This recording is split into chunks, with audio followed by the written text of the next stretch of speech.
നമസ്കാരം, സ്വാഗതം ചെയ്യുന്നു 8ാം ദിവസത്തേക്ക് 9 days of Navaratri 9 strengths of women in relationship need. അപ്പൊ നമ്മൾ ഇന്നലെ സംസാരിക്കേണ്ടായത് കാളരാത്രി എങ്ങനെയാണ് ഡാർക്ക്നെസ്സിൽ റെസിലിയൻസ് ക്രിയേറ്റ് ചെയ്യാം എന്നുള്ളതാണെങ്കിൽ ഇന്ന് നമ്മൾ സംസാരിക്കാൻ പോകുന്നത് how to come out of that darkness എന്നുള്ളതാണ്.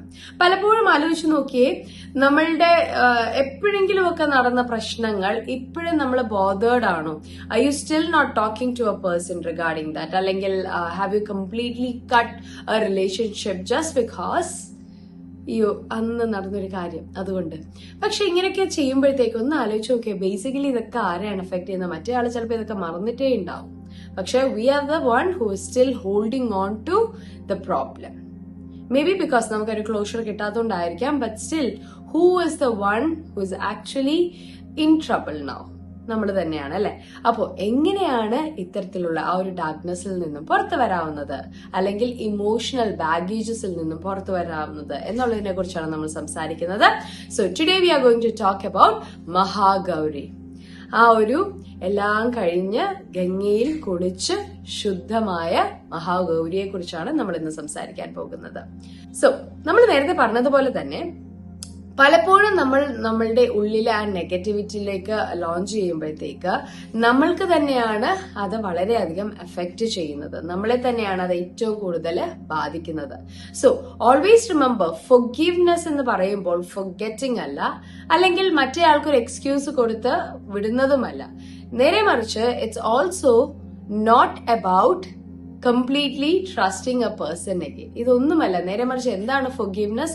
അക്കോർഡിംഗ് ടു സൈക്കോളജി, ഫൊർഗീവ്നെസ് മറ്റൊന്നുമല്ല, നമ്മളുടെ നല്ലതിന് വേണ്ടിയിട്ട് തന്നെ നമ്മൾ ഇത്തരത്തിലുള്ള നെഗറ്റീവ് ചാർജസ് റിലീസ് ചെയ്ത് കളയുകയാണ്.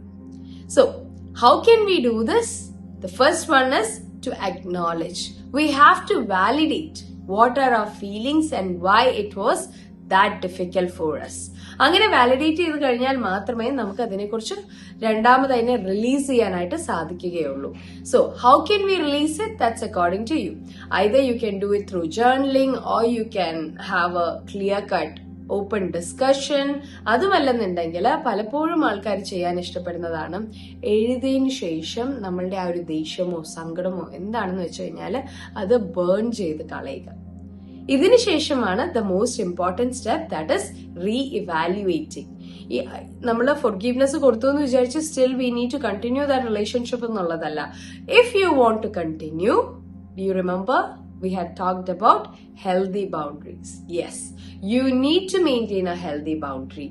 അടുത്ത തവണ വീണ്ടും നിങ്ങൾക്ക് ഇതേ പെയിൻ തരാനാണ് മറ്റേ വ്യക്തി പോകുന്നതെങ്കിൽ was there any use?